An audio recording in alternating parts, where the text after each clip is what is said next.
No. Well, one of the things we've heard so much over the last 6 weeks in depositions and, frankly, in the hearing on Wednesday is how important bipartisan support is for Ukraine. Democrats and Republicans agree they want to help Ukraine. In fact, the Democrats' first witness, their star witness on Wednesday, Mr. Taylor said Ukraine's most important strategic asset is this bipartisan support. And you would agree with that, right? I do. He said this in his testimony on Wednesday. On September 11th, I learned that the hold had been lifted the next day.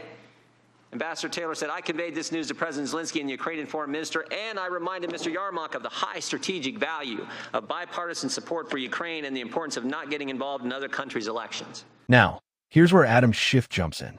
You can literally hear the irritation in his voice. He says Jordan's time has expired, like 3 times, but lets him keep going anyway.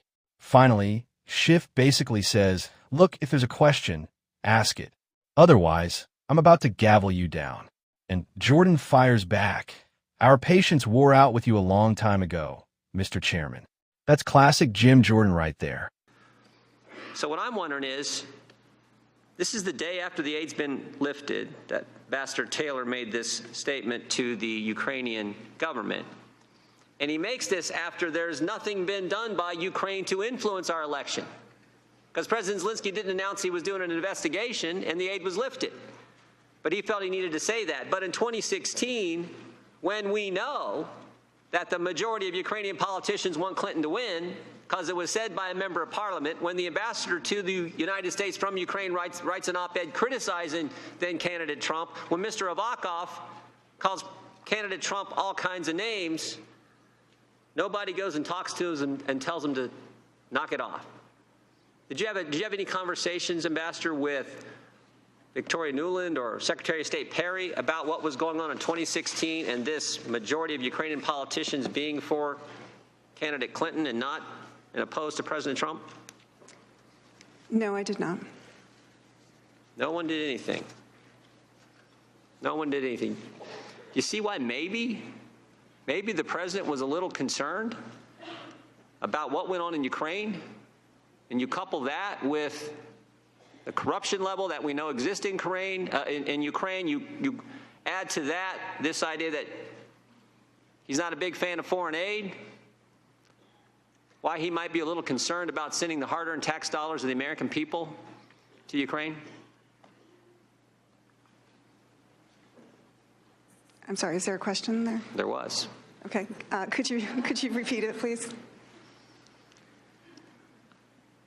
I'm asking... Time of the gentleman has expired, but I'll allow you to repeat the question. Thank you, Mr. Chairman. I'm asking, maybe we can kind of see why the president was a little concerned when you have the highest-ranking officials in the government, the ambassador criticizing him, parliamentary member Lashchenko criticizing him, when you have Avakov, the guy who first told you about Giuliani, criticizing him. What's up, guys? Welcome back to the channel. Today, we're diving into one of those fiery moments from Congress. Jim Jordan going back and forth with a witness while Adam Schiff, of course, plays referee. And let me tell you, this exchange perfectly shows how messy the Ukraine debate really got. All this going on, and when you couple that with the concerns he has about corruption, the concerns he has about Europe not doing enough, the concerns he has about reluctance to send in the hard-earned tax dollars to any country, Jordan, frankly. I have indulged you with extra time, but I appreciate it. My indulgence is wearing out. I appreciate it. There is a question, right? Our indulgence wore out with you a long time ago, Mr. Chairman. Well, I'll tell you that. But I'm about to gavel you down, so if you have a question, I suggest you. I'm asking her: do you think there's maybe a reason that this was that President Trump's concern was justified? You know, I can't speak for the president on this, but what I would say is. You've listed a number of actions. I think from my point of view, that doesn't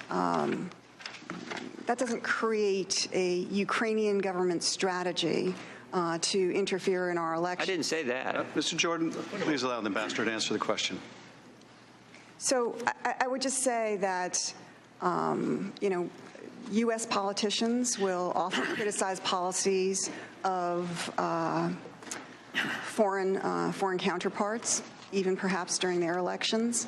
this happens in politics, and I think that it doesn't necessarily constitute interference. Would you ever write an op-ed Jordan, your time has critical of a expired. presidential candidate in Ukraine? Jordan, your time has expired. Mr. Welch, you're recognized. Thank you, Mr. Chairman. And that's why this moment matters. Jim Jordan was trying to highlight the hypocrisy, and Adam Schiff did everything he could to cut him off. The witness dodged by calling it just politics, but the reality is you can't have it both ways. If foreign influence is a problem, it's a problem no matter which party hurts. So what do you guys think? Was Jim Jordan right to press this point about Ukraine in 2016? Or do you buy the witness's argument that it was just normal political noise? Drop your thoughts in the comments below, smash that like button if you enjoyed this breakdown, and of course, subscribe so you don't miss the next one.